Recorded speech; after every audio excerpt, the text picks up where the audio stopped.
She sat at his family's table for 3 years, smiled through every insult, swallowed every humiliation. She gave up her career, her name, her pride, all for a man she loved and a family that never wanted her.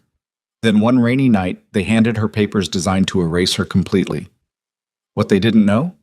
She had already found every secret they buried. This is the story of Nia Ellison Kang, the woman they called worthless, and the night she made an entire empire kneel. Stay until the end, like this video, and drop your city in the comments. I want to see how far this story travels. The rain came down hard that evening, the kind that turned Seattle's hills into something mean and treacherous, water sheeting off the pine trees and cold curtains, pooling in the gravel around the estate's iron gate like it was trying to swallow the whole property whole. The mansion sat high above the city, its glass walls lit amber from within, warm and deceptive the way a fire looks inviting until you put your hand too close. Kang Dae-hyun had not planned to come home early. He had spent the last 6 hours in a warehouse district south of the port, standing between two crews who wanted to tear each other apart over a dispute that boiled down, as most disputes in his world did, to money and pride and old grudges nobody could fully remember the origin of anymore. His coat was soaked through. His right hand throbbed where his knuckle had connected with a wall. Not a man, just a wall. Because sometimes the only thing that broke the tension in a room full of armed men was demonstrating that the man standing between them wasn't afraid of pain, his own included. He could feel the ache all the way up to his elbow as he stepped out of the black SUV, dismissed his driver with a word, and stood for a moment in the downpour looking up at the house that his grandfather had built as a monument to a rival. 3 stories of glass and stone and carefully imported Korean stonework, designed to announce that the Kang family had not simply survived, they had conquered. Dae-hyun had grown up inside those walls believing that. He was less sure of it now. He pushed through the front entrance without knocking. It was still his home, whatever else was happening inside it, shook the water from his coat in the foyer, and heard the voices before he took 3 steps past the entryway. They were coming from the dining room. He knew his mother's voice the way he knew his own breathing. Mi-suk had a particular register she used when she was performing authority, when she was not simply speaking to someone but rendering judgment over them. Low, unhurried, constructed for impact. He had heard it directed at rivals. He had heard it directed at employees who had disappointed the family. He had heard it once, directed at his younger brother before his brother had the sense to disappear from the family's orbit entirely. He had never heard it directed at Nia. He moved toward the dining room door. It was half open, the way it always was when his mother wanted the rest of the house to hear what was being said inside. A fact about her he had catalogued long ago and never fully confronted. He pressed his back to the wall just outside and breathed through his nose slowly, his wet coat dripping onto the hardwood floor, and he listened. The table was fully occupied.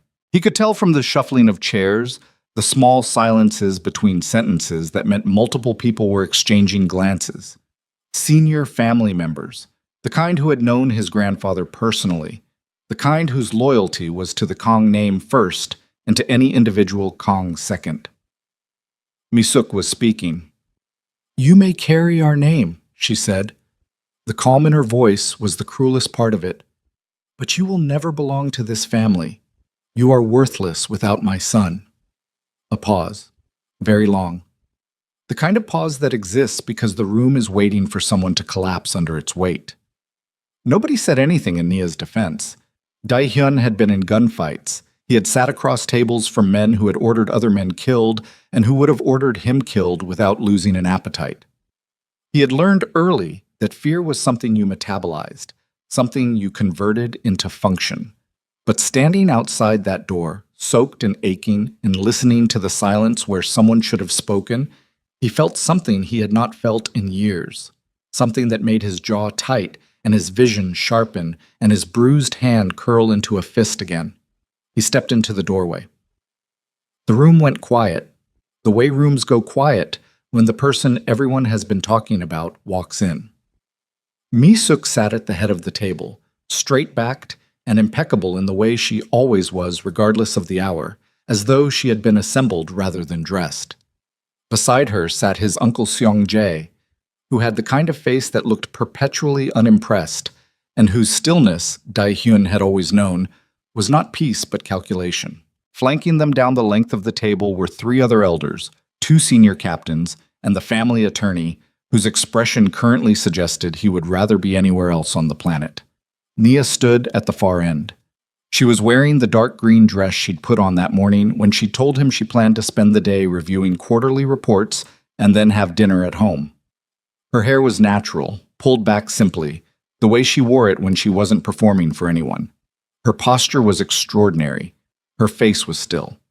Her hands, though, her hands were beneath the edge of the table, and he could see, even from across the room, that they were not still. They were pressed flat against her thighs, trembling with a precision that told him the stillness of her face was costing her considerably. In front of her, fanned across the polished mahogany, was a stack of legal documents. He looked at the papers. He looked at Nia. He looked at his mother. "What did you call her?" His voice came out quiet. Not controlled quiet, not the kind of quiet he used when he wanted to project authority. The kind of quiet that arrives when the body is running so much current that the volume goes away naturally. Misuk did not flinch. "I said what needed to be said." "You said she was worthless." "I said she is worthless without you, which is a different thing. She is a woman who—" "Stop talking."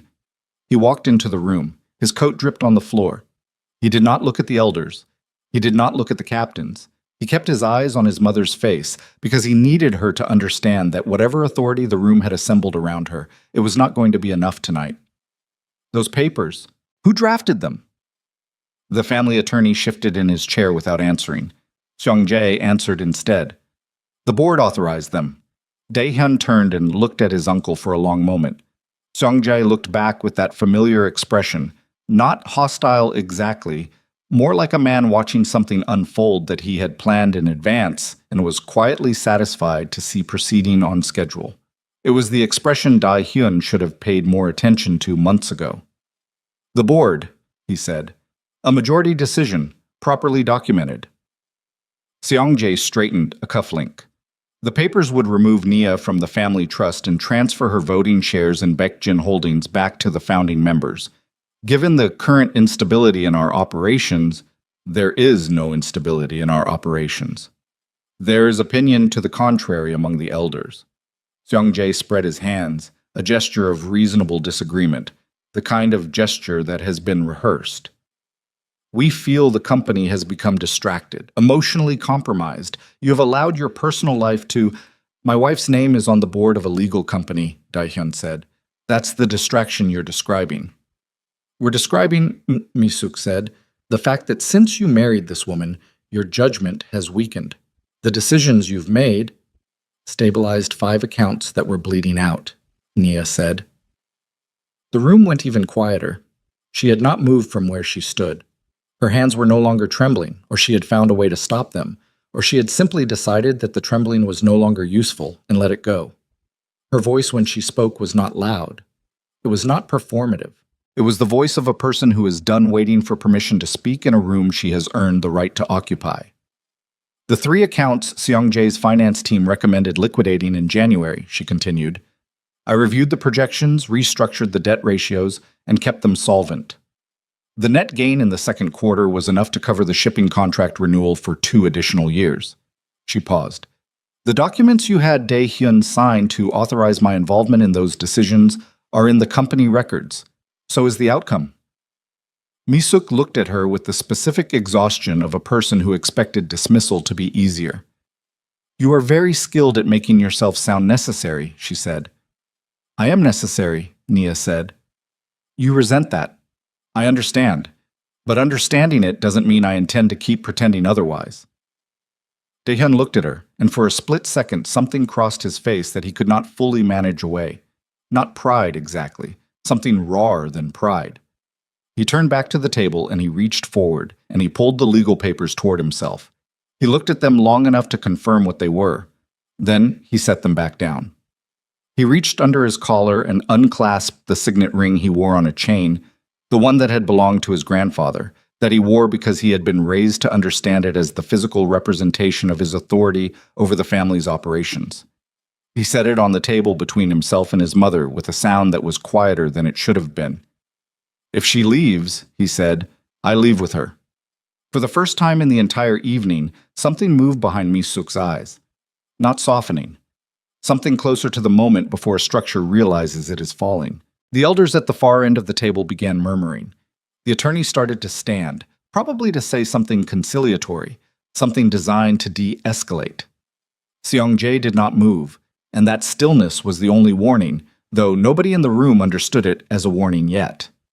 One of the captains near the door shifted his weight, a small movement, barely perceptible. Dae-hyun's body registered it before his mind fully processed it, the way a person who has spent years in dangerous rooms develops a sensitivity to the particular quality of movement that means something is about to change, and not in a way anyone planned for. Then the dining room doors on both sides swung open. 4 men Dae-hyun recognized as Seong-jae's personal security stepped into the room. They were not drawing weapons, not yet, but they were positioned in the careful way that meant weapons were available and the decision to use them was not far off. Behind him, through the corridor windows, Dae-hyun could see the exterior floodlights going dark in sequence. Someone was cutting the estate's external communications grid, sector by sector, methodically and without rush. Seong-jae looked at Dae-hyun across the table. "I tried," Seong-jae said, with genuine regret that Dae-hyun suspected was entirely false, "to do this the clean way." Dae-hyun understood then, with the clarity of a man who has been outmaneuvered and is angry at himself for not seeing it sooner, that tonight was not an ambush that had begun when he walked through the door. It was an ambush that had been building for months. The dinner, the papers, his mother's performance, Seong-jae's stillness. All of it had been staged and timed and triggered by a man who had decided, somewhere along the way, that patience was the most dangerous weapon in a family, full of people who still believed loyalty was real. Nia met his eyes across the room. She knew too. He could see it in her face. Not fear exactly, something more complicated. The expression of someone who has been watching a storm build from a long distance and has been trying to find the right moment to say something about it, and now the storm has arrived and the moment has passed. He crossed the room in 4 strides and stood beside her, his back to the table, his body between her and the men at the doors. "You should have told me," he said, low enough that only she could hear. "I tried," she said. "You kept asking me to be patient." He had no answer for that, and they both knew it. Behind them, Seong-jae's voice filled the room with the practiced ease of a man who has rehearsed his moment thoroughly. "The estate is sealed. Communications are suspended. A message has already gone to the captain's network announcing a leadership transition. By morning, Dae-hyun, you will be a private citizen and Baekjin Holdings will move forward without either of you. This does not need to become anything more than it already is." Dae-hyun stood very still. He could feel Nia beside him, could feel the steadiness that had come into her since he had crossed the room and stood there, and he understood with a pain that had nothing to do with his bruised hand that this woman had been steadying herself alone inside this house for 3 years, in rooms he was not present for, against words he had not heard, absorbing what he had not protected her from because he had told himself that keeping the peace was the same thing as keeping her safe. He had been wrong about that for a very long time. The lights above the dining room table flickered once. Seong-jae looked up at the ceiling, and for the first time that evening, something disrupted the arrangement of his expression. Then Nia turned her head slightly toward the small security panel embedded in the wall near the window, the one Dae-hyun had always assumed she didn't pay attention to. And she looked at it with the focus of someone who has already thought through exactly what they are about to do next. "Don't," Seong-jae said, the word arriving just slightly too late. The lights went out. The darkness that swallowed the dining room was not the gradual dark of a power failure. It was immediate and total, the kind engineered by someone who knew exactly which breaker controlled which sector of the house and had planned for this moment with the same precision she applied to quarterly earnings reports. 1 second the chandelier burned above the long mahogany table, casting its practiced warmth over a room full of people who had spent the evening performing civility while building a cage. The next second there was nothing but the sound of rain against glass, and the particular quality of silence that exists when a room full of dangerous people suddenly cannot see each other. Seong-jae's voice cut through first. "Get the backup lights on, now." A shuffle of bodies, the scrape of a chair knocked sideways, someone cursing under their breath in Korean near the far wall.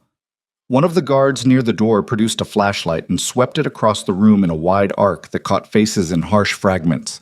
Mi-suk's jaw, an elder's raised hand, the attorney pressed back against his chair with the expression of a man reconsidering every professional decision that had led him to this table. Dae-hyun was already moving. He had Nia's wrist in his left hand before the flashlight completed its first pass, not gripping it the way you grip someone you're dragging, but the way you hold something you are not willing to release, regardless of what happens next. He pulled her left, away from the table, away from the doors where Seong-jae's men were repositioning themselves in the dark, toward the corridor that connected the dining room to the east wing of the house. He knew this building the way he knew his own skeleton. He had grown up inside it, had run these halls as a child, had learned its geometry long before he learned to be afraid of anything.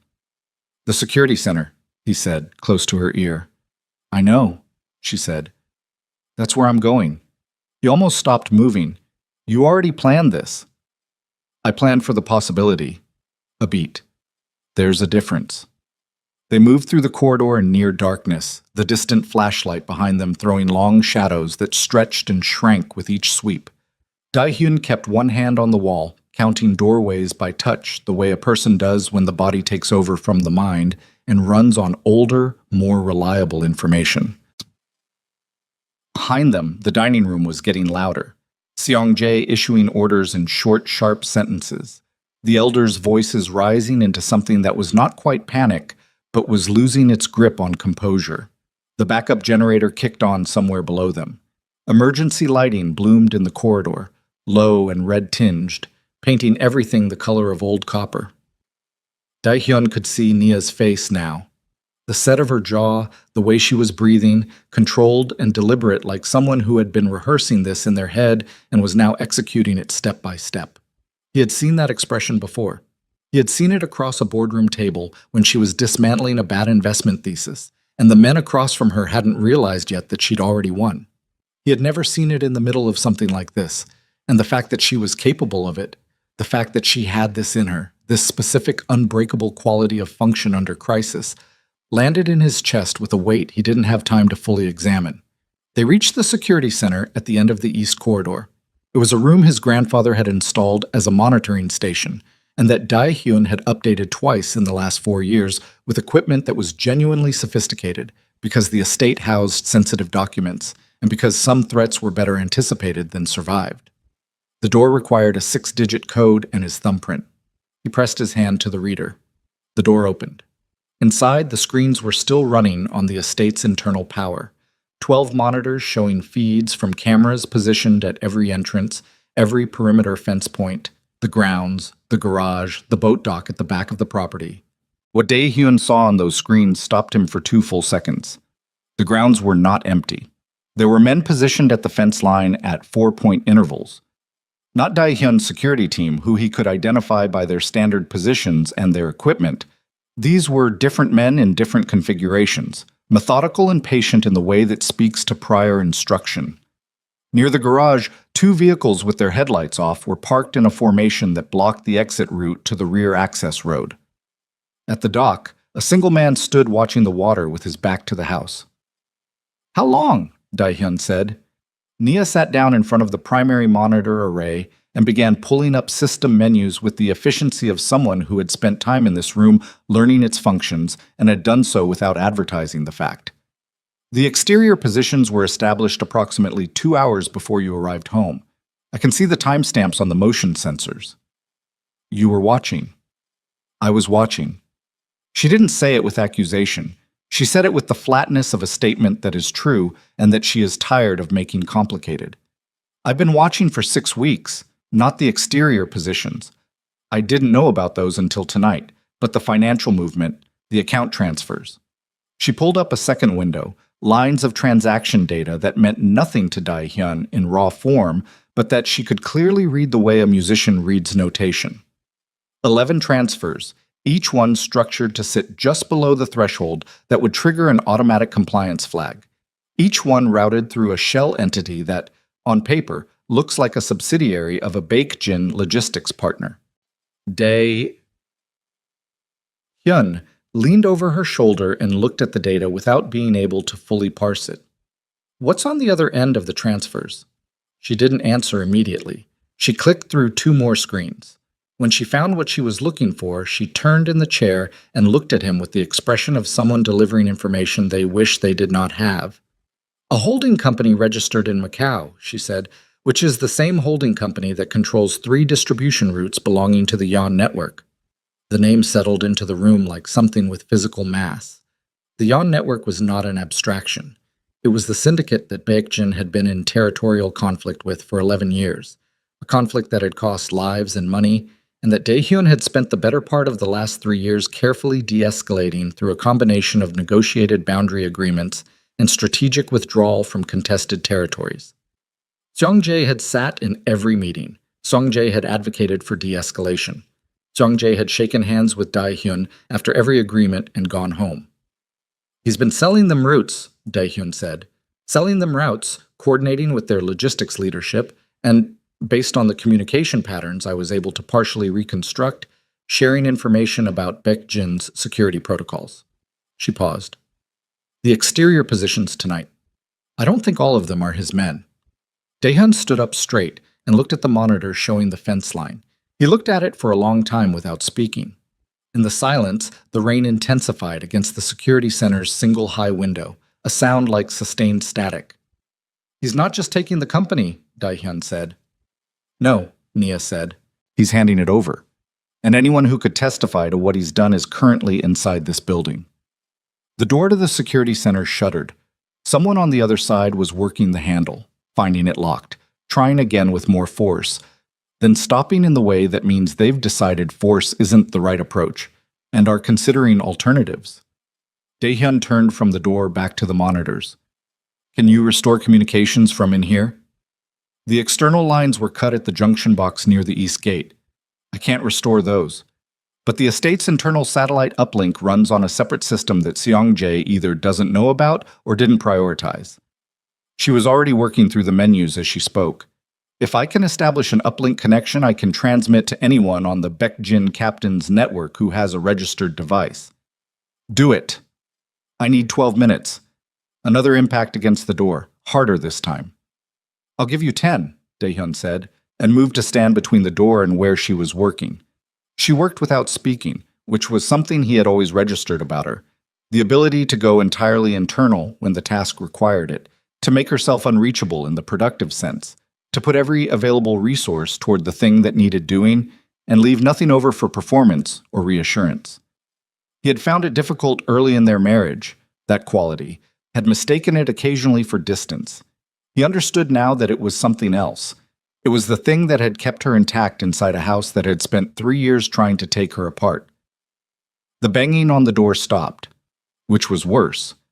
In the corridor outside, footsteps moved away, not retreating, redistributing. Daehyun pressed his back to the wall beside the door and controlled his breathing and listened to the specific quality of what was happening on the other side of it. His right hand found a secondary monitor cable hanging from the equipment rack, heavy gauge, approximately a meter long. Not ideal.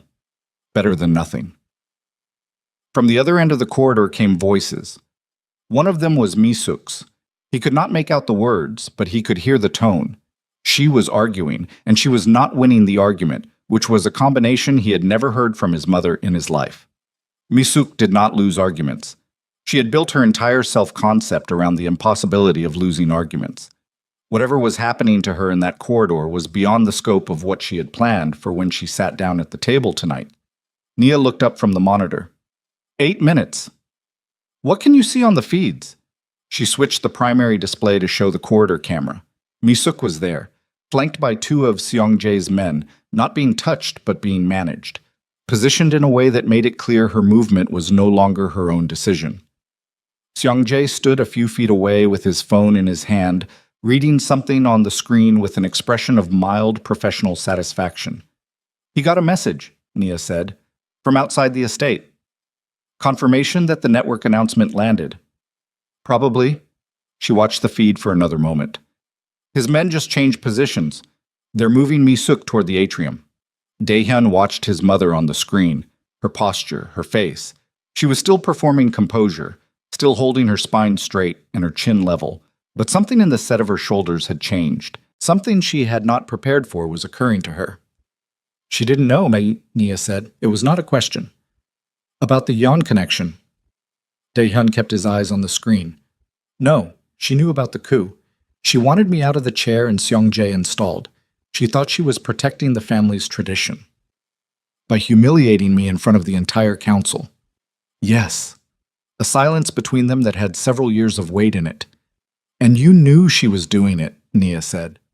Not loudly, not with the pitch of accusation, which would have been easier for him to absorb, with the flatness of someone confirming a fact they had already made peace with and are simply requiring acknowledgement of now. Not the full scope, but you knew she was making my life inside this house very difficult, and you asked me to be patient. I asked you to give it time. Same thing. He did not argue it. There was nothing to argue. He had made a calculation that maintaining the family's cohesion mattered more than insisting his wife be treated with basic respect inside their own home. And the calculation had been wrong, and the evidence of how wrong it had been was currently visible on 12 monitors simultaneously. I'm going to fix this, he said. I know you are, she said. But I need you to understand that fixing it tonight doesn't retroactively make 3 years of silence into something acceptable. She said it without looking away from the screens, her fingers still moving through menus, her voice completely level. I'm not asking you to prostrate yourself. I'm asking you to know what you did. I know what I did. Good. She hit a sequence of keys. Because I need another 6 minutes. And I need you to hold that door. And knowing what you did is not going to help me concentrate if we have to keep talking about it. Despite everything, despite the men outside the door and the monitors showing his mother being herded through his grandfather's house, and the realization settling into him that the organization he had spent 15 years building was currently in the process of being surgically removed from his control. Despite all of it, something happened in his chest that was very close to what he had felt on the day he married her. Some specific recognition of the person she was that had not dimmed under 3 years of everything they had put each other through. He turned back to the door and held it. In the corridor, Seong-jae's voice rose briefly and then dropped into a lower register that Dae-hyun associated with decisions already made and instructions already issued. Through the security center's camera feeds, he watched his uncle move toward the atrium, followed by the men who weren't entirely his uncles. The difference in their positioning was visible even on the grainy feed. A slight difference in angle, a half step of distance that meant they were answering to a different authority and managing it with imperfect concealment. The estate, Dae-hyun realized with a clarity that arrived too late and too completely, was not just sealed. It was staged. Every person inside it had been placed where Seong-jae needed them to be to make the next hour go the way he had designed it. Except for the 2 people currently locked inside the security center. Except for the woman who had spent 6 weeks quietly building a case that Seong-jae had no idea existed. A burst of feedback crackled from the ceiling speaker panel. The estate's internal intercom system cycling through frequencies as Nia worked through the satellite uplink connection. She swore quietly at the keyboard, adjusted something, tried again. The feedback cut out, replaced by a signal tone that meant a connection was establishing. Got it, she said. How many captains? Network shows 31 active devices, 24 in range for the uplink. She pulled up a second window showing the financial data she had assembled over 6 weeks. The transfer records, the Macau holding company, the communication reconstructions, the Yon network connection laid out in a chain of documentation that was not circumstantial. It was direct. It was the kind of evidence that does not leave interpretive room. I can attach the full file package to the transmission. Every captain on the network will receive it simultaneously. Dae-hyun looked at the file package on the screen. He looked at the transmission queue. He understood with complete clarity what sending it would mean. Not just for Seong-jae, not just for tonight, for the family, for the organization that 3 generations of Kangs had built, and that he had spent 15 years trying to transform into something that could survive in legitimate daylight. Every secret in that file package was a Baekjin secret. Sending it was not a controlled disclosure, it was detonation. There was no scenario in which he sent that transmission, and the world on the other side of it resembled the world that existed before.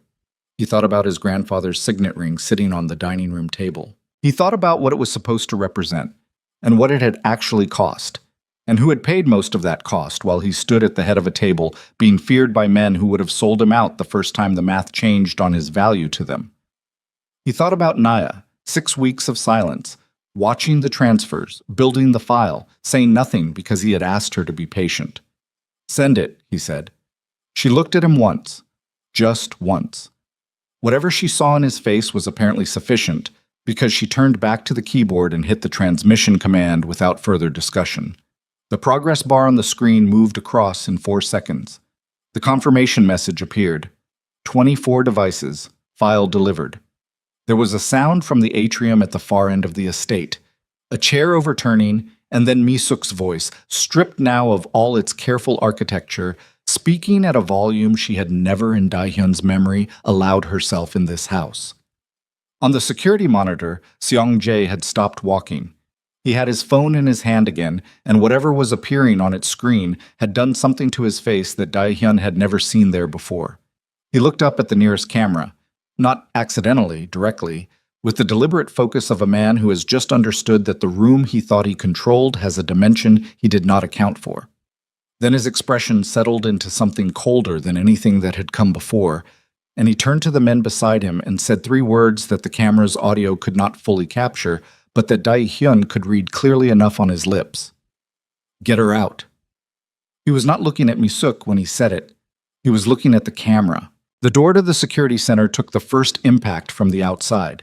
Not a handle now, something heavier, something with the specific sound of a man who has stopped being careful and started being efficient. And Nia looked up at Daehyun from the monitors, and he looked back at her, and for 1 single second, neither of them moved. "You need to go," he said.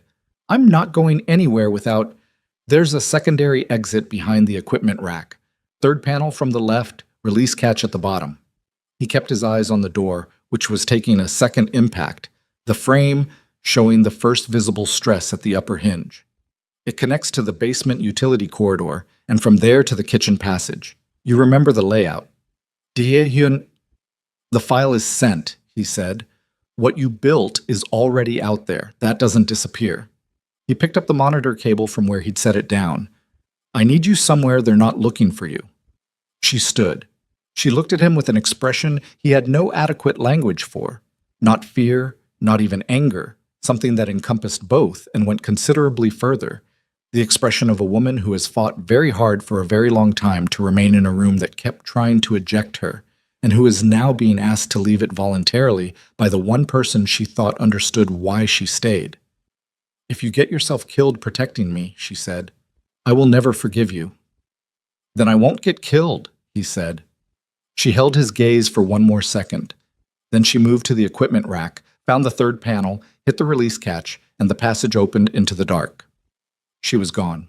The door to the security center gave way at the upper hinge with a sound like a gunshot, and Daehyun turned to face what was coming through it with a length of cable in his bruised right hand and the particular stillness of a man who has already decided that whatever happens next, he has done the one thing that cannot be undone.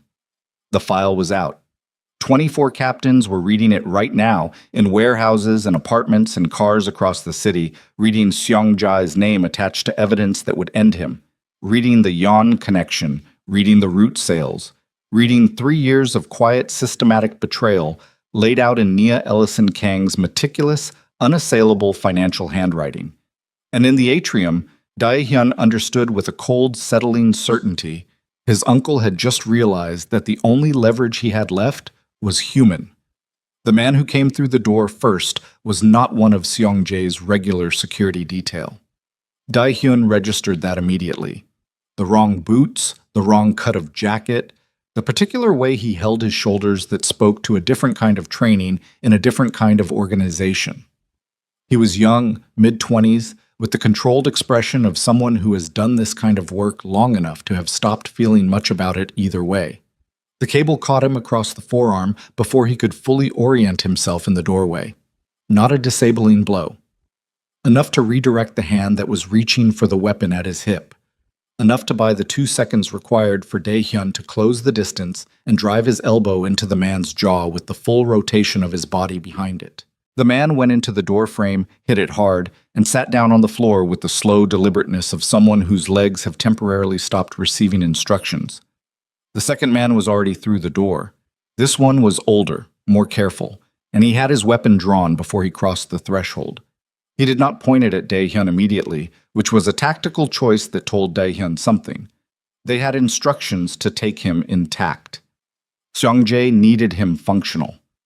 A dead chairman could not sign documents, and a missing chairman created too many questions, and Seong-jae, for all his careful construction of tonight, was still a man who preferred the appearance of legitimacy to the reality of what he was doing. "Put it down," the man said. Dae-hyun looked at the weapon, looked at the man's eyes, measured the distance between them against the angle of the barrel and the specific quality of the man's grip, which was professional but not relaxed, which meant he was managing something, uncertainty, or instruction, or both. "Whose man are you?" Dae-hyun said. "A flicker. Small. Enough. Put it down and come with me." "You're not Seong-jae's," Dae-hyun said. "His people I know. You I don't know." He kept the cable loose in his right hand and his weight forward on the balls of his feet, and his voice at the same conversational level he would use to discuss quarterly projections. "So I'll ask again. Whose man are you?" The man on the floor behind the first one was recovering, hands on the doorframe, trying to get his feet under him, jaw working like he was testing whether it was broken. Not broken. He would be upright in approximately 20 seconds. "Yeon Jae-won sends his regards," the standing man said. The name arrived with the particular impact of something you have been told to prepare for, and have prepared for, and that still lands harder than preparation accounts for. Yeon Jae-won, the head of the organization that Dae-hyun had spent 3 years carefully, painstakingly, negotiating away from open conflict with. The man whose route Seong-jae had been purchasing with Baekjin money. The man who was not, apparently, a passive recipient in that transaction. "He's here," Dae-hyun said. Not a question. "He sends his regards," the man repeated, which was its own kind of answer. Dae-hyun threw the cable, not at the man with the weapon, at the light panel beside the door, the emergency lighting strip that was providing the room's only illumination. The cable hit it at the junction point. The strip sparked and went dark, and in the half-second of adjustment that followed, Dae-hyun moved laterally and low, driving his shoulder into the standing man's midsection, taking them both into the equipment rack with a crash that brought 2 monitors off their mounts. The weapon discharged once into the ceiling. The sound in the enclosed space was enormous, a physical pressure against the eardrums. And then Dae-hyun had the wrist, had the angle, and the weapon was on the floor, and he was already through the door and into the corridor before the man on the ground finished processing what had happened. The corridor was empty. That was wrong.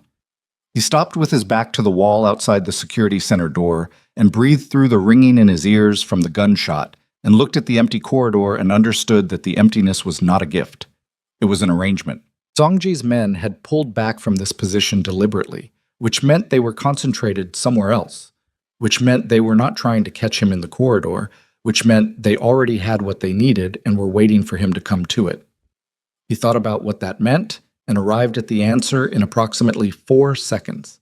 He started moving toward the atrium. The estate's emergency lighting painted everything in that flat copper red that drained faces of warmth and made the familiar architecture of the house look like a reproduction of itself, almost right but subtly wrong in a way that lived in the peripheral vision. He moved past the gallery where his grandfather's photographs lined the walls. Men in suits at the docks, men at tables in rooms that no longer existed, the particular stiffness of people who understood they were being recorded for posterity and were performing accordingly. He had grown up under those photographs. He had absorbed, without fully choosing to, the idea that the Kang family was a thing worth preserving at significant cost. He was revising that idea rapidly. The atrium was at the center of the estate, a 2-story glass and steel space his father had added in the 90s, more exhibition than architecture, designed to display the sky and to be displayed in. In daylight, it was impressive. In the red emergency light with rain hammering the glass panels above, it looked like the interior of something that had already been broken and not yet told. Mi-suk was there. She was seated in one of the low chairs near the atrium's center, not bound, not visibly threatened, but surrounded by 4 men positioned at the cardinal points around her with a specificity that made the geometry of her situation clear without requiring explanation. She was sitting very straight the way she always sat, but her hands were in her lap and she was looking at them rather than at the room, which was the most wrong thing Dae-hyun had ever seen from his mother in his entire life. Seong-jae stood near the far glass wall with 2 men Dae-hyun now recognized as Yeon's rather than his. A third man stood slightly apart, and this one Dae-hyun had never seen before. Older, heavy-set, in a charcoal suit that was too good for the occasion in the way that said he had not dressed for tonight specifically, that he was dressed this way as a permanent condition, that he was a person for whom the clothes were armor of a specific social register. The man turned when Dae-hyun entered the atrium, and Dae-hyun saw his face. Yeon Jae-won was 63 years old and looked like a retired academic, which Dae-hyun had always understood as the most dangerous kind of disguise. He had a round, unremarkable face with wire-rimmed glasses, and the patient demeanor of a man who has spent a long career being underestimated and has learned to regard that underestimation as a professional asset. He looked at Dae-hyun now with something that was not hostility and not warmth, but something in between. The appraising attention of a person taking inventory. "You look like your grandfather," Yeon said. His Korean was old-fashioned, formal, the kind learned from a previous generation. He was also a man who walked into rooms without adequate information. "And yet here I am," Dae-hyun said, "which means the information I have is more adequate than you planned for." Yeon looked at Seong-jae. Seong-jae's jaw tightened slightly. "The transmission." 24 captains, Dae-hyun said. "The full financial package. The Macau connection, the route sales, your communication records with the Yeon network." He kept his eyes on Yeon's face as he said it, watching for the reaction. "Everything my wife assembled over 6 weeks. It's out." What happened on Yeon's face was not what he expected. There was no alarm. There was no recalculation. There was something that looked with a precision that made Dae-hyun's stomach drop through the floor like patience confirmed. "Yes," Yeon said. "We know." Dae-hyun went very still. "Your satellite uplink," Seong-jae said, "transmits through a relay node that we've had access to for 4 months. Every packet that went out tonight was intercepted, logged, and replaced with a modified version before delivery." He paused. "The captains received a transmission. It was not the one your wife sent." The silence that followed had a specific texture, the texture of a structure discovering it has no foundation. "What did they receive?" Dae-hyun said. His voice was steady. He was furious at how steady his voice was, because the steadiness was automatic, and automatic responses were the only thing functioning at the moment. "A leadership transition announcement," Seong-jae said. "Signed with your authentication credentials, confirming your voluntary resignation and my appointment as acting chairman, with your personal endorsement." Dae-hyun looked at his uncle. He looked at him for a long time. He thought about every meeting they had sat in together, every meal, every negotiation where Seong-jae had sat at his right hand and offered counsel that Dae-hyun had weighed seriously and sometimes followed. He thought about the years, the specific accumulation of years. "How long?" he said. Seong-jae did not answer immediately. He looked almost in the strange red light, like he was considering the emotional dimension of the question. "I began the conversation with Jae-won 18 months ago. The financial transfers started 14 months ago." A pause. "The uplink access was established when you had the security system updated last April. The technician you used was ours." 18 months. Dae-hyun thought about 18 months ago. He thought about what had been happening in his life 18 months ago. Nia had been in the middle of restructuring the 3 failing accounts. He had been navigating a territorial dispute near the port that had required his full attention for 6 weeks. He had been, by any honest accounting, not paying attention to the house he lived in, and the people he shared it with, and the man who sat at his right hand and smiled with practiced warmth, and had already made his decision and was simply executing it on a timeline of his own construction. "She found you," Dae-hyun said. 6 weeks ago, Nia found the transfers." "We know," Seong-jae said. "We've been aware of her review for 5 weeks. We accelerated the timeline accordingly." Something cold moved through Daehyun from the top of his spine down. You accelerated the timeline. Tonight was not originally scheduled for another 3 weeks, but once she had the core financial documentation, waiting became the greater risk. Seong-jae said it with the tone of a man explaining a project management decision. We needed to move before she had the communication records as well. She was close. Daehyun looked at his mother. Mi-suk had looked up from her hands at some point in the last few minutes. She was looking at Seong-jae now with an expression Daehyun had never seen on her face. Not shock exactly, because Mi-suk's pride had never permitted a fully uninhibited expression of shock. Something that was happening underneath the pride, something that was eroding its structure from below. You knew about the Yeon connection, Daehyun said to her. Not a question. I did not, Mi-suk said. Her voice was stripped of its performing register. What was left was something older, smaller, still trying for dignity. I knew about the coup. Seong-jae told me he was removing you from the chair and restructuring the board. He told me it was necessary for the family. He told me... She stopped, resumed. He told me the woman was an obstacle to your judgment, and that removing her would restore your focus to the organization. And you believe that? I believe that she had changed you. Mi-suk looked at Daehyun directly. I still believe that, but I did not... Her voice fractured briefly and recovered.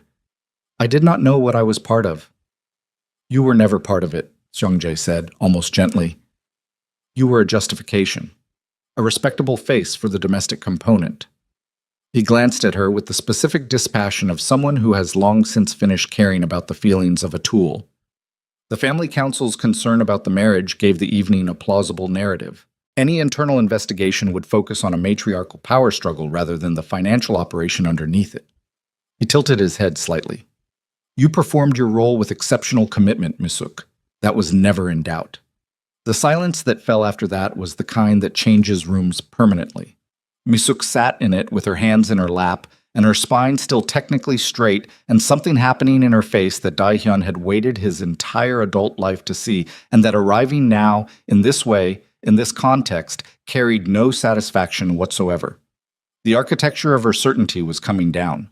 The scaffolding of prejudice and pride and the specific cruelty she had permitted herself toward Nia because she had told herself it was necessary. All of it was becoming visible for what it was. Not strength, not protection of the family. Fear, dressed in the most expensive clothing it could find. Yeon Jae-won had been watching this exchange with the patience of a man at a performance he has seen before and finds reliably instructive. The organization, he said to Daehyun, will complete its transition by morning. The captains have their instructions. The shipping contracts are already being restructured under new management agreements. Seong-jae's role will be transitional. 6 months, perhaps 8, to ensure operational continuity. He paused. After which, Baekjin Holdings, in all its legitimate and otherwise forms, will be absorbed into our structure. And Seong-jae? Daehyun said. Yeon looked at Seong-jae with the same appraising attention he had directed at Daehyun. Seong-jae, he said, has been very useful. Useful people, in my experience, tend to find their utility diminishing once the task they were useful for is complete. He said it conversationally, the way you discuss the weather, and Daehyun watched his uncle absorb the sentence and watched something shift behind Seong-jae's eyes. Something quick and quickly controlled. But there. The first authentic emotion he had seen from the man all evening. But that is a matter for another time. Tonight, what I need from you, Daehyun, is the authentication code for the Baekjin primary account cluster. The one your wife changed 6 weeks ago, and that is not in any of the records we have access to. There it was. Daehyun understood the shape of the entire night suddenly, with a clarity that had the quality of something obvious in retrospect. The coup was not the objective. The captain's announcement was not the objective. Even removing Daehyun from the chair was subsidiary. What Yeon needed was access to the primary accounts, the cluster that controlled the legitimate holdings, the real money, the financial infrastructure that Baekjin's 3 generations of operation had built into something that dwarfed the criminal revenue that had originally funded it. And that access had been changed 6 weeks ago by a woman who had noticed something wrong in the numbers and had quietly, without announcing her intentions to anyone, done something about it. Nia had changed the codes, and Nia was somewhere in this house. I don't have it, Daehyun said. We know you don't, Yeon said, but that's the problem.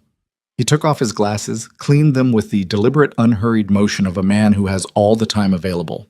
Your wife has it, which means we need your wife. He put the glasses back on. And I suspect you would prefer to locate her yourself, rather than have my people do it. Outside the glass atrium roof, lightning moved through the cloud cover without sound, the storm too large now for individual strikes, becoming instead a continuous atmospheric condition, the sky lit from within at intervals like something thinking. Dae-hyun calculated. He calculated the positions of the 4 men around his mother, the 2 Yeon men beside Seong-jae, the older man near the far wall who had not moved and whose stillness suggested a competence that had nothing to prove. He calculated the distance to each exit, the weight of his options against the weight of the circumstances, and arrived at the same conclusion from every direction. Without the codes, Yeon had no legitimate pathway to the accounts. Without the accounts, the absorption he described was hollow. Baekjin's real value was not the shipping routes or the criminal infrastructure, both of which could be rebuilt or replaced. It was the 12 years of legitimized capital sitting in the account cluster that Nia had locked with a code that existed only in her head. She had done it deliberately. He understood that now.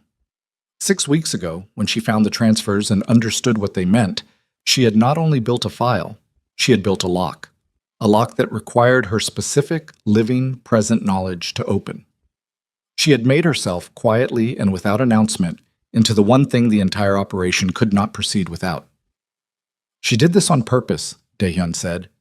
He said it without thinking, the realization arriving in speech before it fully arrived in thought. And the thing that followed was not pride this time. It was something that went under pride the way water goes under stone, something structural, something that had been changing its shape for a long time and had just finished. Yeon looked at him steadily. The code, Daehyun. I need it before morning. Then you need her, Daehyun said. Yes. And to get her, you need me. That was the assumption. Daehyun looked at his mother, who was looking back at him with an expression that had shed everything except something raw and specific that he chose, in that moment, not to examine too closely. He looked at Seong-jae, who had the stiff quality of a man who has just understood that the partnership he entered tonight did not include the protections he believed it did, and is in the early stages of calculating what that means for his immediate future. He looked at Yeon Jae-won, who looked back with the patience of 63 years of getting what he came for.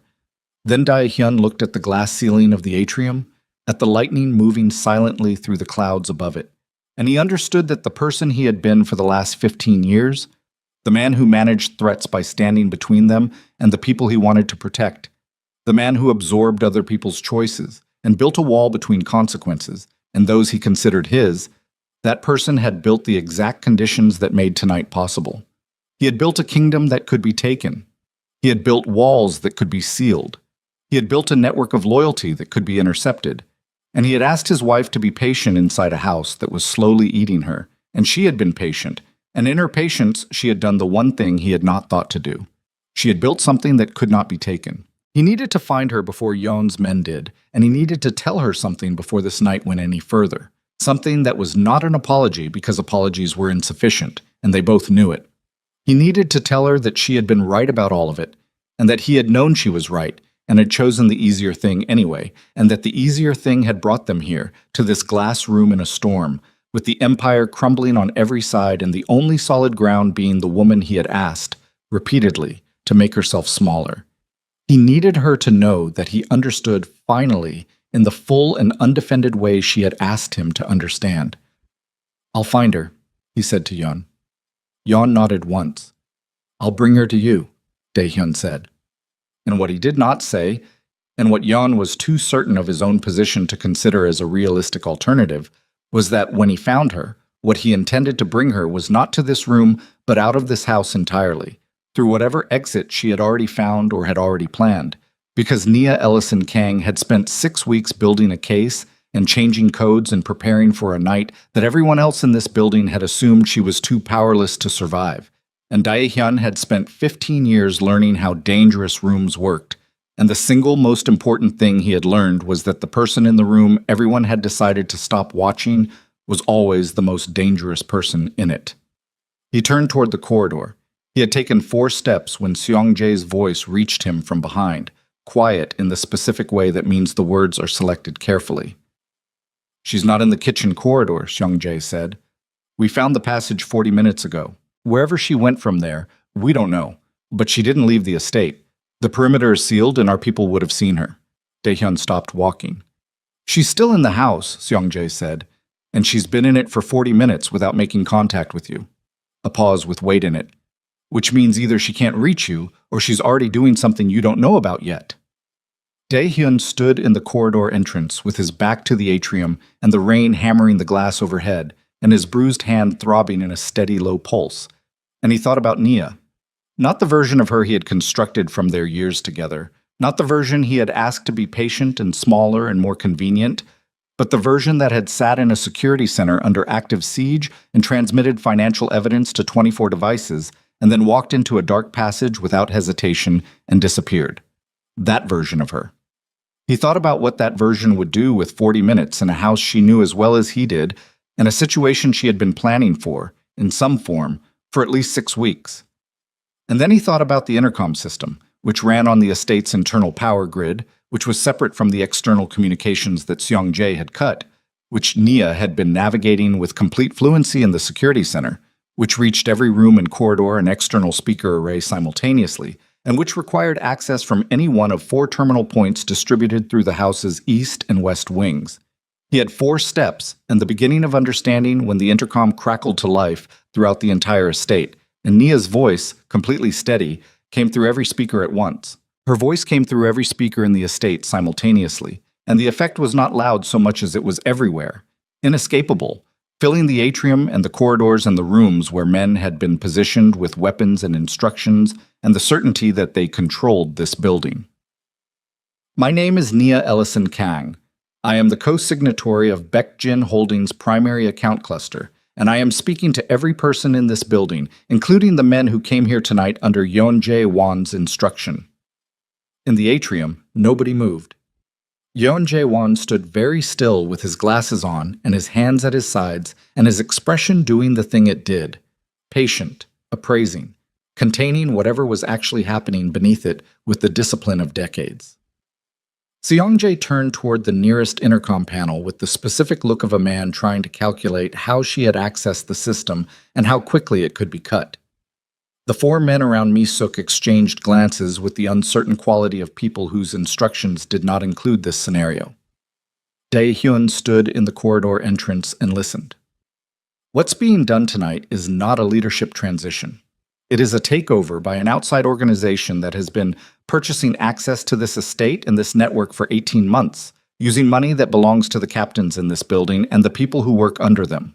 Her voice was clear, no tremor. The kind of delivery that comes from having thought very carefully about what you are going to say and then saying exactly that, nothing more and nothing less. "I have documentation. Every transfer, every communication, every route sale. The file I assembled exists in more places than one relay node, and it has already been transmitted to parties outside this estate who are not under Yeon-jae Won's influence." Seong-jae's head came up. "The uplink intercept," Nia said, "intercepted a copy. The original went through a secondary channel 47 minutes ago. The satellite uplink was the decoy." A pause measured in heartbeats. "I've been watching your people work for 6 weeks. I knew about the relay node for 4 of them." The sound that came from Seong-jae was not a word. It was something that had started as a word and lost its structure before it arrived. Yeon took off his glasses. He looked at them in his hand. He put them back on. His breathing, from where Dae-hyun stood, had not changed at all, which was either the product of extraordinary discipline or of a man who has operated in catastrophic scenarios long enough that they no longer register as catastrophic, only as problems requiring new solutions. "To the men who came here from the Yeon network," Nia continued, "you should know that what Yeon-jae Won promised you in exchange for tonight depends on his completing a financial transaction that is no longer possible. The account access he came here for does not exist in the form he was told it exists in." Another pause. "The man who told him otherwise is in the atrium with him right now." Seongjae turned and looked at Yeon-jae-won. Yeon-jae-won looked back at Seongjae with the expression of a man performing a rapid and unsentimental revaluation. Dae-hyun was already moving. He went left out of the corridor, away from the atrium, into the west wing passage that ran parallel to the main gallery. He moved at a pace that was below a run, because running produced sound. And sound was information, and the people in this building did not need more information about his position than they already had. His hand was bad. The knuckle that had been aching since the warehouse was now something more specific and more urgent, a deep throb that synchronized with his pulse and suggested that the earlier impact had done more damage than he'd registered. He ignored it in the way you ignore things that cannot be addressed at the moment they announce themselves. The West Wing housed the estate's library, a secondary office, and 3 rooms that had been his grandmother's, and that nobody had changed since she died because his mother had considered changing them a form of erasure. Dae-hyun had played in those rooms as a child. He knew every corner and every closet and every architectural irregularity, including the space behind the library's north bookcase that his grandfather had built as a contingency exit, a door that did not appear to be a door, that opened into a passage that connected to the utility basement through a different route than the one beneath the security center. The route Nia would have known about because she had spent 3 years in this house, and had spent a significant portion of those years, he now understood, paying attention to it in ways he had not asked her to and had not appreciated her doing. He reached the library door, pushed it open, stepped inside. She was there. She was seated on the floor behind the reading table with her back against the bookshelves, and her knees up and a laptop balanced on her thighs, its screen casting blue-white light upward across her face. The intercom terminal on the library wall had its panel open, a cable running from it to the laptop's side port. Her shoes were off while she'd moved quietly through the house, then, and there was a cut along her left forearm that she had wrapped with what appeared to be a strip torn from her dress's hem. She looked up when he came in, and something passed across her face that was not quite relief and not quite told you so, but contained elements of both. The secondary transmission, he said, went out through the library's hardline fax connection, which runs on an analog phone circuit that predates the satellite system by 15 years, and that nobody thought to cut because nobody thinks about analog fax lines anymore. She closed the laptop. I converted the file to audio frequency data and transmitted it to 3 numbers. 2 attorneys and a federal financial crimes contact I've had since my previous career. Dae-hyun crouched in front of her. He looked at the cut on her arm. What happened? One of Seongjae's men found the kitchen passage faster than I expected. I went up instead of down. There's a service ladder behind the pantry. She looked at the cut with the detached assessment of a person filing it under manageable. The edge of the ladder housing. It's fine. It's not fine. It's not critical, she said, which was a different claim and one he did not argue. He stayed crouched in front of her and looked at her in the laptop's dying glow and understood that there were things he needed to say that the immediate situation did not have space for, and that the immediate situation was not going to wait for him to make space. What he had instead was this. He put his good hand on her face, briefly, the way you touch something you thought you had lost, and then he took it away because there was work left, and they both knew it. Yon is in the atrium, he said. His men are distributed through the east wing and the perimeter. The intercom transmission bought us time, but not exit. The perimeter is still sealed. The perimeter has 8 positions, Nia said. 4 are Seongjae's people. 4 are Yeon's. Seongjae's people just found out they were working for a man who sold them to an outside organization. She picked up the laptop and turned the screen toward him. A live feed from a perimeter camera she had somehow accessed from the library terminal. 2 of the fence line positions were moving. The men at them were no longer watching outward. They were watching the estate, watching each other. When loyalty fractures, it fractures fast. He looked at the screen. He thought about the intercom transmission. He thought about Nia's voice filling every room of this building with information that the men in it did not previously have, and that changed the arithmetic of every person's position instantly and simultaneously. She had not just transmitted evidence to the outside. She had transmitted it to the inside. You need to get out of this building, he said. We need to get your mother out of this building. Nia, she's in the atrium with Yeon-jae-won, who just discovered that the asset he came here to acquire is not acquirable, and that the man who told him it was is standing next to him. She looked at Dae-hyun steadily. Calculate how long before he decides she's more useful as leverage than as a bystander. He had already calculated it. He did not like the number he arrived at. The intercom, he said. Can you stay connected to it? I have approximately 8 minutes of battery on the laptop before the cable draw runs it down. One more transmission. Not to the captains, to Seong-jae's men specifically. Tell them, he stopped, thought. Tell them the financial evidence includes their names. That anyone who was on Seong-jae's payroll during the 18 months of transfers is implicated in the Yan connection unless they can demonstrate they acted against it. Nia looked at him. That's not precisely true. It's not precisely false either. Seong-jae used operational accounts that multiple people touched. Whether any specific individual is implicated depends on documentation we haven't fully reviewed.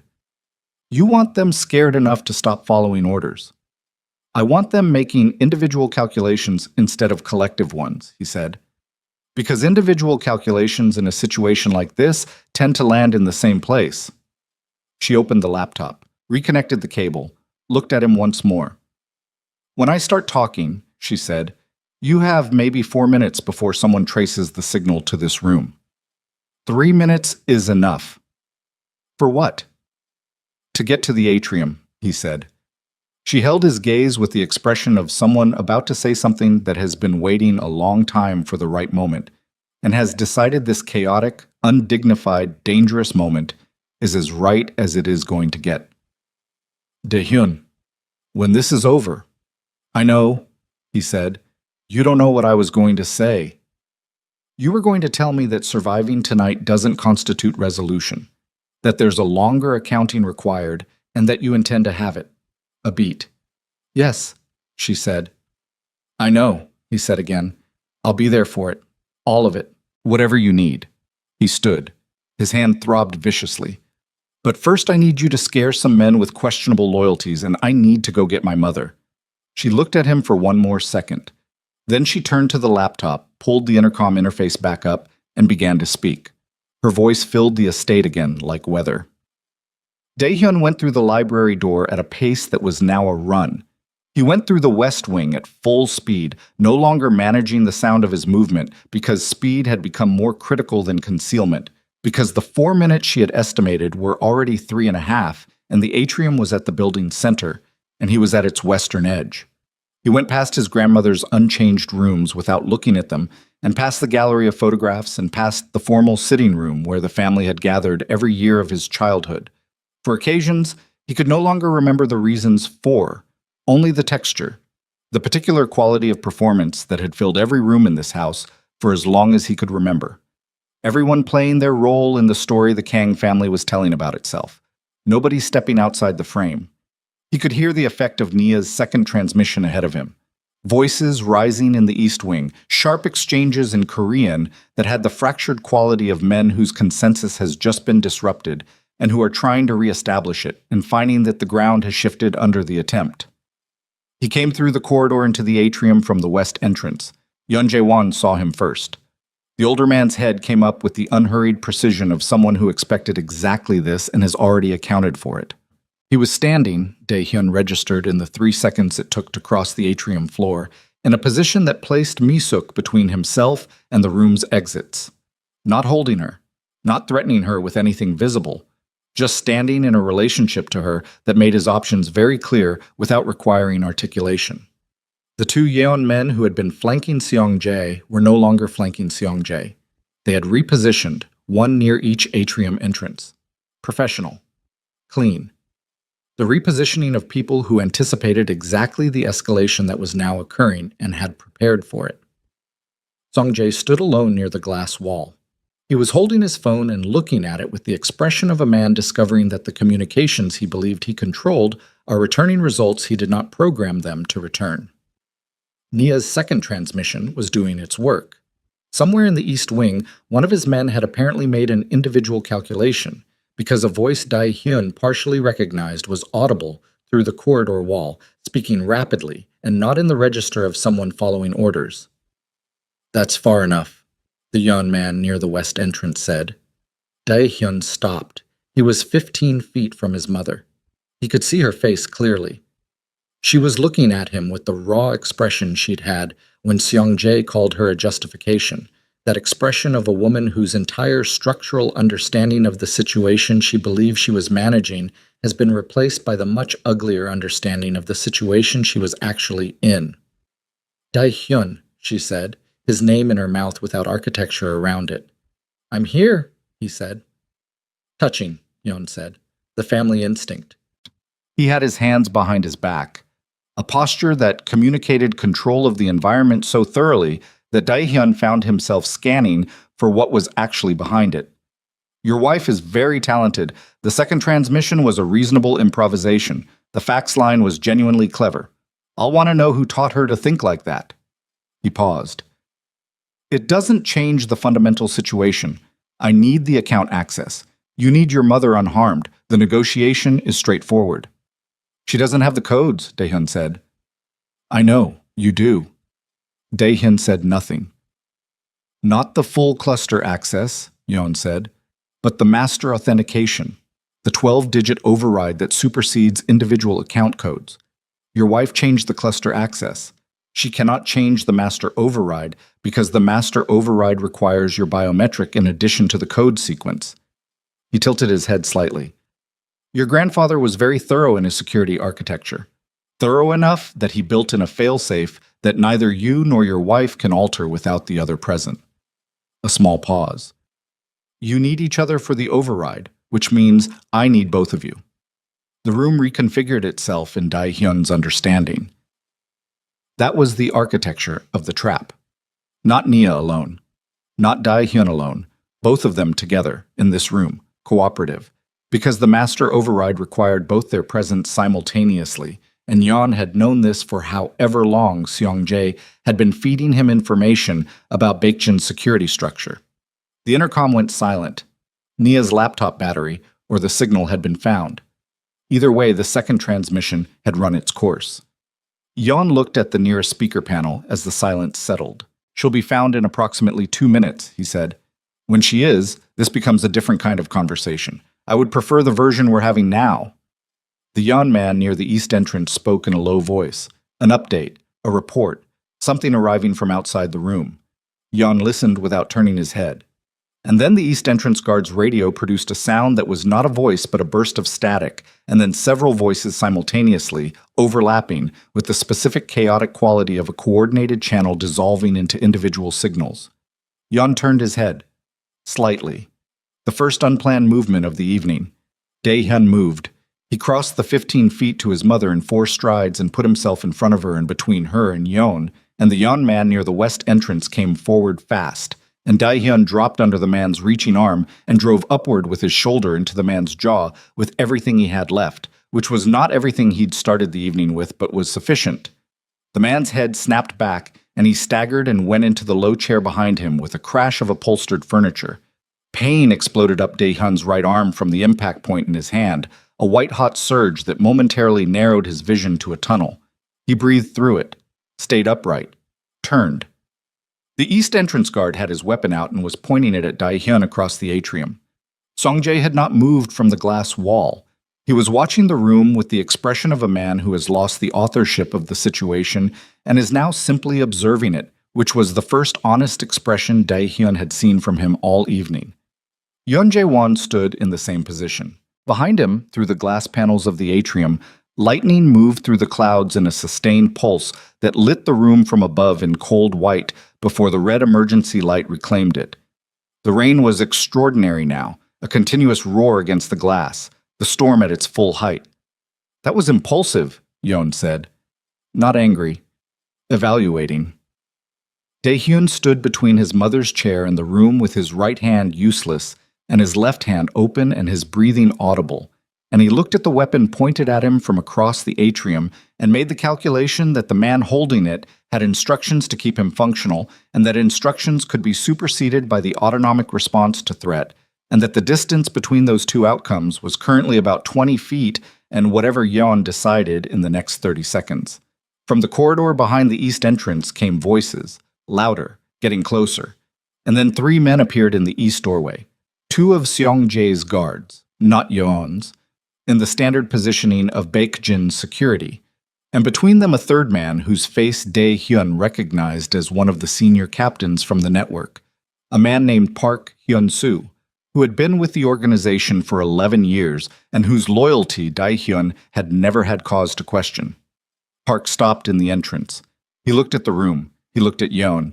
He looked at Dae-hyun standing in front of his mother's chair with one functional hand and blood beginning to show through the skin of the other. "Chairman," Park said, the word directed with complete clarity at Dae-hyun. The Yan guard with the weapon turned to look at the new arrivals in the doorway. It was a small movement, a fraction of a second. Dae-hyun moved toward Yeon Jae-won, not because Yeon was the immediate threat. The weapon was still in the room and still pointed in his general direction. He moved toward Yeon because Yeon was the only leverage point in the room that mattered, and he covered the distance and the time available and put his left hand on the older man's collar before the guard could complete his turn back, and they were face to face in the lightning-lit atrium with the rain destroying itself against the glass above them, and everything in the room suspended in the specific collective breath of people waiting to understand what has just become possible. Yeon looked at him from very close range. Up close, the patient expression had more components. Not fear, that was not the right word, but a recognition of contingency that the distance had obscured. A man who has built his position on the assumption that other people will make rational calculations is occasionally surprised by the person who has decided that rational calculation is no longer the operative mode. "The accounts," Dae-hyun said, his voice low enough that only Yeon could hear it clearly, "are not the only thing she transmitted. The secondary channel included your name, your connection to the Macau holding company, and a full audit trail of the route purchases." He held the collar and held the man's eyes and kept his breathing from showing more than it had to. "That information is now with people who are not in this building and cannot be reached by anyone currently on these grounds. Whatever happens to me tonight does not change that." Yeon looked at him for a long moment. "Then why," Yeon said, with genuine intellectual curiosity, "are you threatening me?" "I'm not threatening you," Dae-hyun said. "I'm telling you that the transaction you came here for is over. The accounts are locked, and the evidence is out. And the only question remaining is what you and I do in the next 5 minutes that determines what the next 5 years look like for both of us." He paused. "I'm willing to negotiate. I am not willing to negotiate from my knees." Outside the glass, the lightning came again, sustained, enormous, filling the atrium with white light that bleached every shadow from every face in the room and held them all in it for one extended second, every person in that space visible to every other person with perfect, merciless clarity. The east entrance guard still had his weapon up. Park Hyun-soo and the 2 Baekjin guards behind him had not moved from the doorway. Mi-suk sat in her chair behind her son and did not make a sound. Sung-jae stood against the glass wall with his phone in his hand and the expression of a man who understands, with the specific finality of understanding that arrives too late to be useful, exactly what he has built, and exactly what it has cost, and exactly who is going to be left standing in it. And in the corridor beyond the west entrance, quiet and deliberate, and moving with the particular unhurried focus of someone who has already completed the task she came to complete and is now simply arriving at the room where the rest of it needs to happen, Nia came through the door. Her laptop was gone. Her feet were still bare on the cold marble floor. The cut on her arm had soaked through its makeshift bandage. She looked at the room, at Yeon, at the guard, at Sung-jae against the glass, at Mi-suk in the chair, at Dae-hyun standing in the lightning with his hand on Yeon Jae-won's collar. And she took in the whole of it with the systematic attention of someone who has been building toward this moment for 6 weeks and is now standing inside it. She looked at Dae-hyun. He looked back. She walked to the security panel on the atrium's interior wall, the one that controlled the glass roof's emergency venting system, the external floodlights, the gate mechanisms, the full estate lockdown protocol. And she put her hand on it. "Tell your man to put the weapon down," she said to Yeon. Not loudly, not with anything that needed to be performed. "Or I lock every gate and door in this estate simultaneously and transmit the full security footage of tonight directly to every law enforcement contact in the file I already sent. Every face, every position, everyone who came here tonight, and what they did while they were here." The guard looked at Yeon. Yeon looked at Nia. He looked at her the way he had looked at Dae-hyun when he said she was talented, but with something additional now. something that had not been in his assessment before, some quality he had not fully priced into his calculation of this evening, which was the quality of a person who has been told repeatedly by the world that she is worth less than the room she stands in, and who has decided at some point that nobody else was watching to build the room around herself instead. The gun came down slowly, and in that moment, with the storm roaring overhead and the red light painting everything in the color of consequence, and Seong-jae's back against the glass like a man who has run out of wall, Dae-hyun felt the thing he had been building toward through 30 years of inherited power and 15 years of cultivated fear and 3 years of silence, when he should have spoken, begin, finally, to come apart. Not in destruction, but in the particular relief of a structure that has been holding the wrong weight for too long and has been given, at last, permission to set it down. He released Yeon's collar. He stepped back. He turned to where Nia stood at the panel with her hand still resting on it, and her eyes on the room, and her feet bare on the cold marble of a house that had never made her feel welcome. And he said the only thing that was true and immediate and entirely his. He said, "I'm sorry." 2 words, no architecture around them, no qualification, no careful management of how they landed. Just the words in the atrium, in the red light, with the storm finishing itself against the glass overhead, and every person in the room witness to the fact that Kang Dae-hyun, who had built a reputation on never showing the room what it cost him to stand in it, was standing in it now with the cost entirely visible. Nia looked at him. She did not say anything immediately. She had spent 3 years inside a house that had asked her, in 100 different ways, to accept less than what she was owed, and she had learned in that time to be very careful about what she accepted in exchange for her patience. She was not going to accept 2 words as settlement, but she heard them. He could see that she heard them. And for the moment, that was what was needed, and the rest would come later when there was room for it. Park Hyun-soo moved first.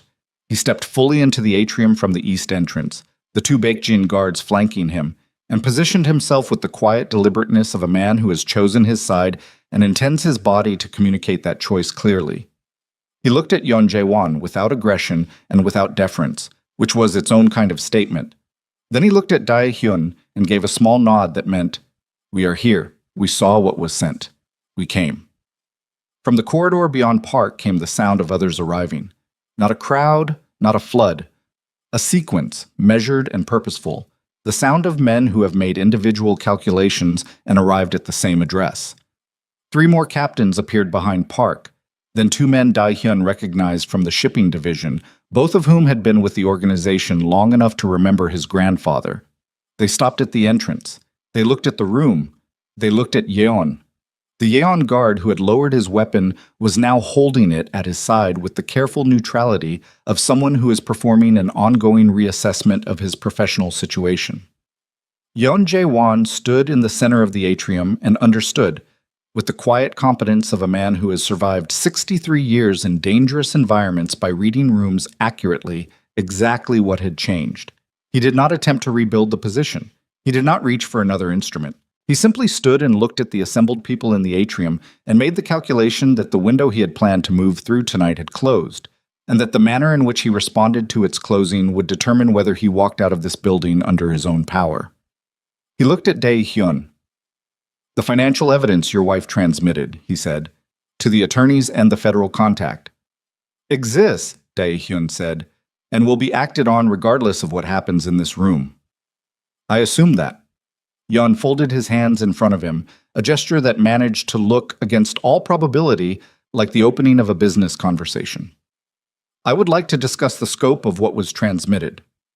You would like to know how much of it directly implicates you versus Seong-jae. I would like to understand the landscape." Dae-hyun looked at him for a long moment. He thought about the 63-year-old man standing in front of him, who had spent 18 months engineering the dismantling of everything 3 generations of Dae-hyun's family had built, who had come into this estate tonight with men and a plan and the confidence of someone who had already run the numbers and liked the outcome. He thought about the cost of tonight in the precise and bodily sense. His hand, the cut on Nia's arm, his mother sitting in a chair behind him with the expression of a woman sorting through the wreckage of every assumption she had built her life on. "The evidence," Dae-hyun said, Implicates you in the route purchases and the financial transfers. The communication records are less complete on your side. Seong-jae was careful to keep the direct contact limited. He paused. Whether a federal investigation focuses primarily on Seong-jae's operation or expands to include your organization depends significantly on how cooperative the surrounding parties are. Yeon understood the sentence in its full dimension. And you would have influence over that. Some. Another silence, this one with the texture of a transaction being built in real time, two men working opposite sides of a ledger that neither of them fully controlled. I want your men off this property, Dae-hyun said. Tonight. I want the exterior perimeter cleared, the gate vehicles moved, and every person who came here under your instruction gone before sunrise. I want documentation from you, signed and witnessed, acknowledging the route purchases and the financial transfers, not as a confession, as a business record confirming that the transactions occurred and that they are unwound effective immediately. The routes return to Baekjin. The money transferred is repaid over 18 months at a schedule we will determine. He held the older man's gaze without blinking. In exchange, the communication records that directly name you remain with the attorneys under a sealed confidentiality agreement, available for disclosure if any action is taken against Baekjin, its operations, or any member of this family, but not otherwise transmitted to law enforcement. Yeon was quiet for a very long time. That is, he said finally, a better offer than I would have made in your position. I know, Dae-hyun said. Accept it. Yeon looked at him, and at Naya, and at the captains assembled at the entrance, and at the guard who was still holding his weapon at his side and waiting for instruction. Then he looked at Seong-jae, who had not moved from the glass wall, who was watching this exchange with the expression of a man observing his own eulogy. Accepted, Yeon said. He said it without theater, without grace notes, the way you acknowledge a chess position that no longer permits useful play. Then he straightened his jacket and gestured to the guard, who holstered the weapon, and to the second man near the west entrance. And without further conversation, Yeon Jae-won walked out of the atrium through the east corridor with his two men and the accumulated weight of an evening that had not gone the way he had designed it. The room breathed. Park Hyun-soo looked at Dae-hyun. The captains on the network who received the transmission. Most of them are waiting for instruction. The announcement Seong-jae sent out, the resignation, is rescinded, Dae-hyun said. I'll address the network before morning, personally. He looked at Park. Thank you for coming. Park Hyun-soo looked at the floor briefly, and then back up with the expression of a man who finds the sentiment accurate but unnecessary. You've been straight with us, he said simply. Then he withdrew to the corridor to manage the logistics of clearing the estate, taking the Baekjin guards with him, and leaving the atrium quiet in a way it had not been since the evening began. The quiet landed differently without the threat in it. Dae-hyun turned to Seong-jae. His uncle had not moved. He was still against the glass wall, and he looked in the emptied atrium smaller than he had looked all evening, not physically, something more essential. The way a man looks when the structure he has built himself around is no longer there to organize his dimensions. His phone was in his hand. He was not looking at it.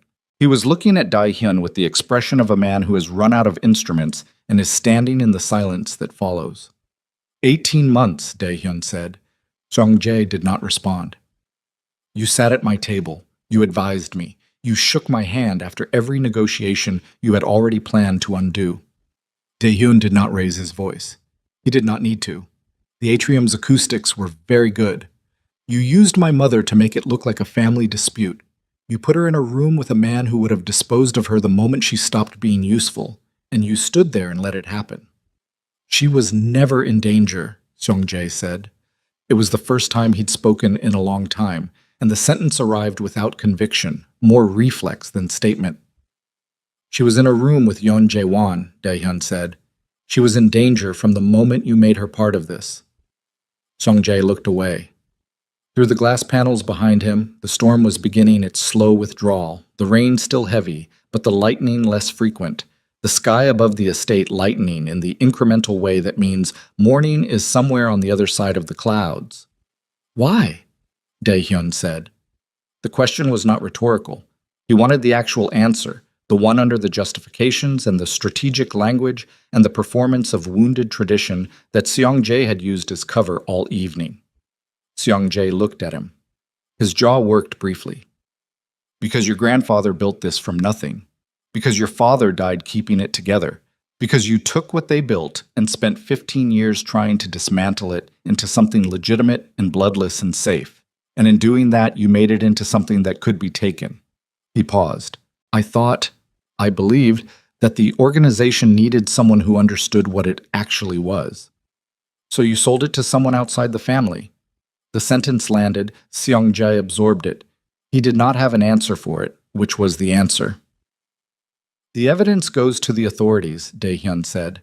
Everything. The transfers, the Yon communications, the route sales. I'll speak to the federal contact myself and provide full cooperation. You will be interviewed and you will tell them everything they ask you, and you will do that because it is the only version of the next several years in which you retain any agency over your own life. He looked at his uncle. And because the alternative is that I hand them everything without context or advocacy, which produces a much worse outcome for you. Seong-jae stood in the glass-walled room as dawn attempted itself beyond the clouds, and he had the specific stillness of a man who has finished fighting the current and is now simply in it. And the family? There is no more council, Dae-hyun said. There is a company. It will be run legitimately, and it will have oversight, and the people who run it will answer to its board rather than to a table of elders who have decided that secrecy is the same thing as strength. He paused. That's what you were protecting. That's what I'm done protecting. He walked away from Seong-jae and did not look back, and two of Park's men stepped in from the corridor to manage the next several hours of what Seong-jae's choices had made necessary, and Dae-hyun let them. He walked to where his mother was sitting. Mi-suk had not spoken since before Yeon's men lowered the weapon. She sat with her hands in her lap and her spine technically straight, and the expression of a woman who has been stripped of every prepared response and is sitting in the unfamiliar territory of having nothing ready to deploy. Her eyes were dry. Mi-suk was not a woman who cried in front of audiences, and she would not cry now even with the audience reduced to her son standing in front of her in a damaged atrium at the edge of mourning. Dae-hyun crouched in front of her the way he had crouched in front of Nia in the library. He looked at his mother's face. The lines in it, the controlled exhaustion, the specific geography of a woman who had spent 50 years performing a version of herself that she had decided the world required, and who was sitting now in a moment that the performance could not reach. "You're not hurt," he said. "No." Her voice was very quiet. "I'm not hurt." He stayed where he was. He did not try to fill the silence, which was large and had many things in it that were not ready to be spoken yet. "I didn't know," she said. "About Yeon. About what Seong-jae was." She stopped. "I knew what I wanted to believe. That the organization needed protecting from softness. That your wife was—" Another stop. "That she was what I said she was." "You knew what you wanted to believe," he said. Not absolution, not blame, just the sentence. His mother looked at him. For the first time in the evening, and possibly for the first time in a very long time, she was looking at him without the performance. Just his mother's face, older than he usually let himself see it, carrying what it was carrying. "She saved my life tonight," Mi-suk said. "She did. By warning me about Seong-jae. In the dining room, when I didn't listen. She has been trying to tell people things in this house for 3 years," Dae-hyun said. "The difference tonight was the stakes." Mi-suk looked down at her hands. She looked at them for a long time, the way she had been looking at them when he'd first seen her in the atrium. "I was cruel to her," she said. "Not only tonight. I was systematic about it. I told myself I was protecting the family, and I was afraid." The word seemed to cost her something specific. Of what she represented, of what you had chosen, of— She stopped. She looked up. "I was afraid of what it meant that you chose her." "What it meant," he said. "That the world I understood was ending," Mi-suk said. "That the rules I had learned to survive in were becoming irrelevant. That the next version of everything was going to be built by people like her, and I was not going to be necessary in it." She said it with the particular dignity of a person telling the truth about something they are not proud of. "That fear does not excuse what I did." "No," he said. "It doesn't." "I know that." He looked at her. She's going to have to tell you that herself. Whatever comes next between you, that's hers to determine. I know that too. Misuk looked toward where Nia was standing near the atrium's west wall, far enough away to be outside the conversation, but visible, present, not absent. She won't forgive me easily. She doesn't owe you easy, he said. His mother looked at him with something that, in a different person at a different moment, he might have called grief, but in Misuk took the form it had available to it, which was a very specific kind of stillness. No, she said. She doesn't owe me anything. He stood. He put his good hand on his mother's shoulder briefly. Not a gesture of comfort exactly. More an acknowledgement of the fact that she was there and that they were both still there and that the accounting between them was also long and also not finished but also not, tonight, what needed to happen. She received the gesture without speaking. Then he walked to Nia. She was standing with her arms crossed, not in a defensive posture, but in the way of someone who is cold and tired and whose body has been running on adrenaline for hours and is beginning to present the bill. The bandage on her arm had darkened through. Her feet on the marble floor looked like they had been bare long enough for the cold to stop registering as a sensation and become simply a condition. Her face, under the estate's emergency lighting that had shifted from red to the white of dawn preparation, was extraordinary in the way her face always was to him. Not beautiful in the performed sense, in the lived sense, carrying everything it had been through and not hiding any of it. He stopped in front of her. She looked at him. "Your hand," she said. "Needs attention." "Yes." "Your arm first." She looked at the bandage. "Technically both are non-fatal. I'd like them to stay that way." They stood in the quiet of the atrium and looked at each other with the accumulated weight of a night that had taken them through every version of the worst things that can happen between two people who love each other and an organization and a family and a history that none of them fully chose. And they were both still there, which was not nothing, which was in fact the only thing that mattered right now, above the threshold of everything else. "The federal contact," she said. "Amanda Voss. She'll want to move quickly on the financial evidence. The window for the transfers to be useful in building a case is probably 30 to 60 days. I know. Songjae will need an attorney before he's interviewed. If he doesn't get one voluntarily, I'll arrange it. You shouldn't protect him." "I'm not protecting him. I'm making sure the process doesn't collapse because he said something inadmissible under duress. I need the case to hold." She looked at him and registered what he'd said, and after a moment nodded once, which was the specific nod of a person who disagrees with the reasoning and respects the intelligence behind it, and is going to revisit the argument at a more appropriate time.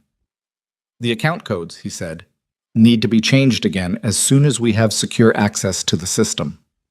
"The master override requires both of us," she said. "I know. I built it that way." A pause. "That was intentional." He looked at her. "When?" "April. When you had the security system updated, and I found out afterward that the technician wasn't who you thought he was." She said it without accusation, which was worse than accusation. "I didn't have proof yet that anything was happening, but I had a feeling, and the master override was the one part of the security architecture that I could restructure without triggering a review." She paused. "I needed you to need me. Not the way you needed me when things were fine. The way you would need me if things went wrong." He stood with that sentence for a moment. Let it sit in the full honesty of what it meant. That she had seen months before the crisis became visible. That her position was precarious, and that she had quietly, without telling him, built a structural necessity into the foundation of the thing he valued most. Not manipulation, not threat. Insurance. The kind that a person buys when they have understood that the system they are part of does not fully include them, and that waiting for inclusion to be given is not a viable survival strategy. "You should have told me," he said. "You should have created a situation where I felt safe telling you," she said. The sentence was not loud, and it was not cruel. It was just true. He absorbed it in the way you absorb something true that you have been avoiding, which is not all at once, but in a specific sequence. The understanding arriving first, then the full weight of it, then the settling of that weight into a place where it would remain and could be carried. "Yes," he said. "I should have." Outside the atrium's glass panels, the sky was doing something. The storm had pulled back enough that the eastern horizon, visible over the tree line of the estate's property, was beginning to show the first gray differentiation between cloud and air that preceded light. Not dawn yet. The hour before dawn, the one that has no color but has a quality, a particular suspended stillness in which the night acknowledges what's coming without yet being replaced by it. Dae-hyun looked at the sky. Then he looked at the atrium around him, at the overturned chair, at the place on the floor where one of Yeon's men had left a boot print in something, at his grandfather's photograph visible through the corridor entrance, that stiff performance of posterity looking out from its frame at a room that had spent a night becoming entirely different from the room it was designed to contain. He reached into his collar and found the chain where the signet ring normally hung. It was not there. He had left it on the dining room table. He remembered the sound it had made, small and definitive, when he set it down. "I need to ask you something," he said.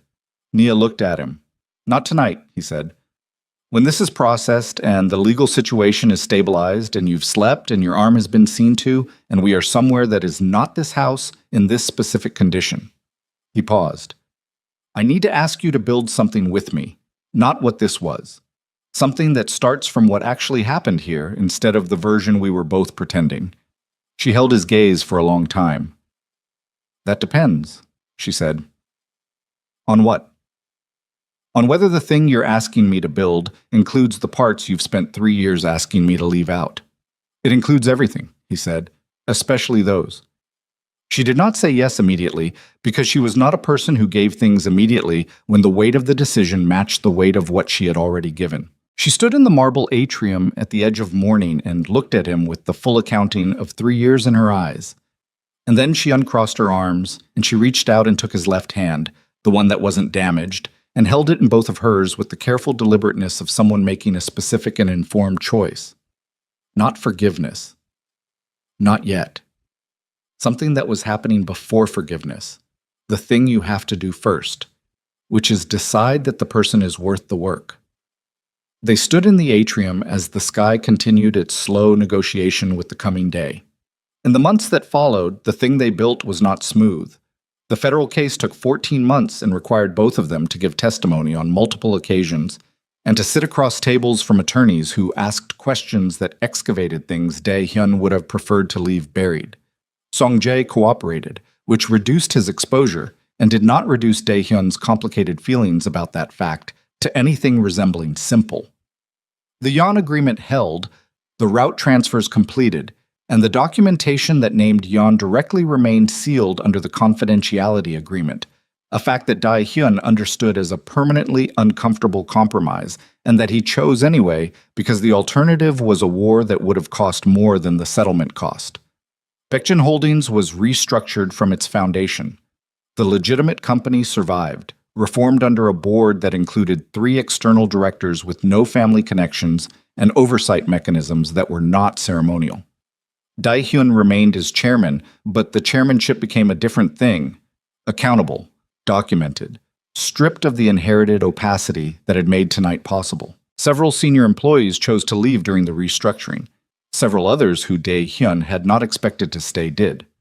Park Hyun-soo was appointed to a newly created operations role that had not previously existed, and that he filled with the same undemonstrative competence he'd shown when he walked into the atrium that night and directed the word chairman at the right person. The signet ring went into a locked display case in the study of the house they bought outside the city, smaller than the estate, without glass walls, with a garden that Nia had opinions about and that she was in the process of making into something that had not been there before. It was not a symbol, the case. It was a reminder, which was a different thing, and the difference mattered. Mi-suk did not return to the estate. She found a smaller residence and she entered, with the specific dignity of a woman who does things on her own terms even when the terms are painful, a process of examining what she had built herself into and what that construction had cost. She did not call Nia. She wrote a letter instead, several drafts, and sent the one that did not ask for anything in return. Nia read it twice and set it on the kitchen counter and did not respond immediately, and that was her right, and Dae-hyun did not involve himself in it. 6 months after the letter, Nia wrote back. 1 page. Not warm, not cold. The beginning of a correspondence that might become something or might not, conducted at a pace determined entirely by the person who had earned the right to set it. What Nia built in the aftermath of that night was not a foundation. She had done the foundation work alone, in the years when no one was watching and no one was helping, and it was already built. What she built in the aftermath was the structure that the foundation had always been capable of holding. A consultancy focused on financial recovery for businesses damaged by internal corruption, the specific expertise born of specific experience. Her name on the door, no one else is beneath it, no one else is above it. 3 employees in the first year, 9 in the second. Work that was asked for and paid for, and not borrowed from anyone else's credibility. The first morning after it officially opened, Dae-hyun drove her there and waited in the car while she went in. He did not go up with her because she had not asked him to, and because understanding when to stay in the car was, he had learned, one of the more important skills available to a person who wanted to be useful rather than present. She was inside for 40 minutes. When she came back down, she looked like someone who has walked into a room that has been waiting for them for a long time and found it exactly the right size. She got in the car. She did not say anything for a moment. Then she said, "Take me somewhere with good coffee. I have a client call in 2 hours and I haven't eaten." He drove. The city moved past the windows in the particular quality of morning light that makes everything look like it is in the process of being decided rather than already fixed. And he drove and she sat beside him going through her phone with the focused energy that was the most characteristic thing about her. And the car was quiet in the way that means something rather than the way that means nothing. At a red light, without looking up from her phone, she reached over and put her hand on his. He kept both hands on the wheel. He did not make anything of it. He just drove, and she sat with her hand on his, and the light changed, and they moved forward into the morning with the accumulated weight of everything they had been through and the specific unearned lightness of people who have decided, with full knowledge of the cost, to keep going. The woman who had been called worthless had built the lock that saved the empire, and then walked barefoot through a burning house to stand in the room where it mattered. And the man who had built his life on being feared by enemies had learned too late and then just in time that the most dangerous thing he ever did was ask the wrong person to be smaller. They did not forget that. They were not supposed to.